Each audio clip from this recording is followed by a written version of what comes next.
Hello student, welcome back to our channel. So आज के video में हम इन्वेस्टमेंट एडवाइज़र के कुछ क्वेश्चन आंसर हैं उसको हम रिवील करेंगे, जो कि बहुत ही इंपॉर्टेंट क्वेश्चन आंसर होते हैं। सो इसके थ्रू आपको काफ़ी हेल्प भी मिलेगा अगर आप सीरीज़ नंबर 10 का एग्ज़ाम दे रहे हैं, जिसके 2 एग्ज़ाम होते हैं, लेवल ए और लेवल बी। दोनों एग्ज़ाम को क्लियर करना बहुत ही इंपॉर्टेंट होता है।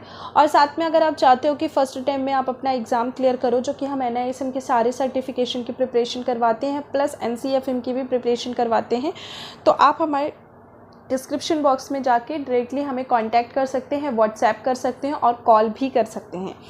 सो चलिए हम पहले क्वेश्चन पे मूव करते हैं, जो कि हमारा पहला क्वेश्चन है, what is the period for which treasury bills, T bills भी बोला जाता है इसको, क्योंकि अगर आप एग्ज़ाम दे रहे हो तो वहाँ पे पूछ सकता है कि full form of T bills. तो आपको याद रखना है, टी बिल्स का फुल फॉर्म होता है ट्रेजरी बिल्स आर इश्यूड।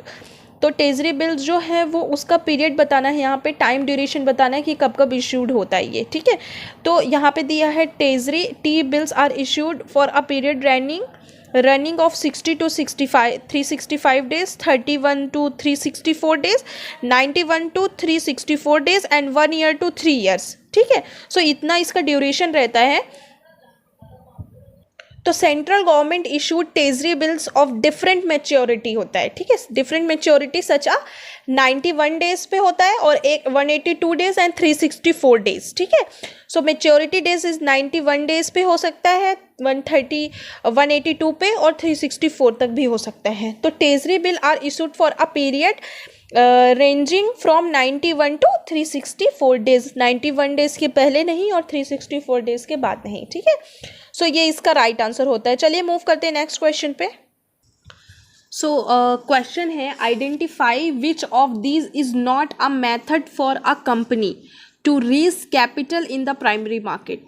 सो यहाँ पे पूछ रहा है सबसे पहले बात की, जो प्राइमरी मार्केट ये होता है जो कि स्टॉक मार्केट में नहीं है, वो प्राइमरी मार्केट है और जो स्टॉक मार्केट में है उसको हम सेकेंडरी मार्केट कहते हैं। जो भी स्टॉक मार्केट के अंदर आता है उसको हम सेकेंडरी मार्केट कर रहे हैं। तो यहाँ पे बोल रहा है identify which of this is not a method for a company to raise capital in the primary market. अगर प्राइमरी मार्केट में नहीं है तो ये सेकेंडरी मार्केट के बारे में पूछ रहा है।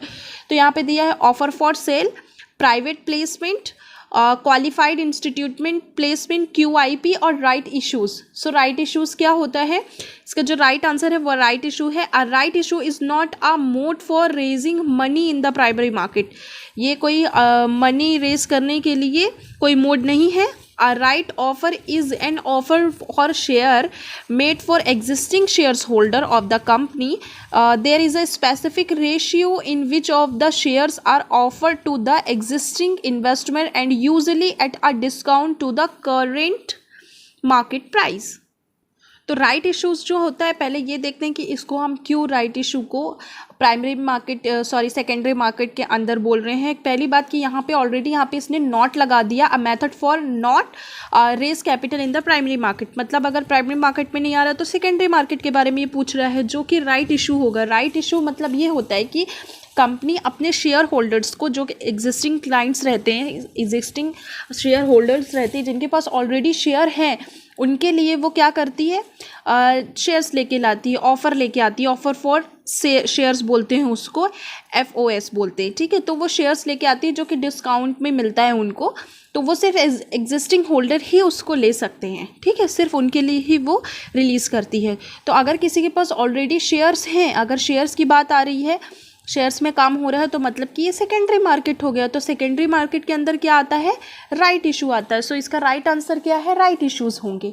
सो इस तरीके से क्या होता है कि ये जो क्वेश्चंस दिए हुए हैं मल्टीपल, उसी में आपको क्या करना है कि आंसर भी बना के देखना है और कंसेप्ट क्लियर करना है, क्योंकि कंसेप्ट से ही सारे क्वेश्चन आते हैं एग्जाम में। सो स्टूडेंट्स, ये जो क्वेश्चन आंसर हैं, अगर आपको कुछ चीज़ें समझ में नहीं आ रही है तो आप हमें कमेंट सेक्शन पे कमेंट्स भी कर सकते हैं और आप हमें डायरेक्टली व्हाट्सएप भी कर सकते हैं अगर आपको रिलेटेड टू NISM एग्जामिनेशन कुछ भी इंक्वायरी चाहिए तो। और अगर आप फर्स्ट अटेम्प्ट में एग्ज़ाम क्लियर करना चाहते हैं तो आप हमें डायरेक्टली कॉन्टैक्ट कर सकते हैं।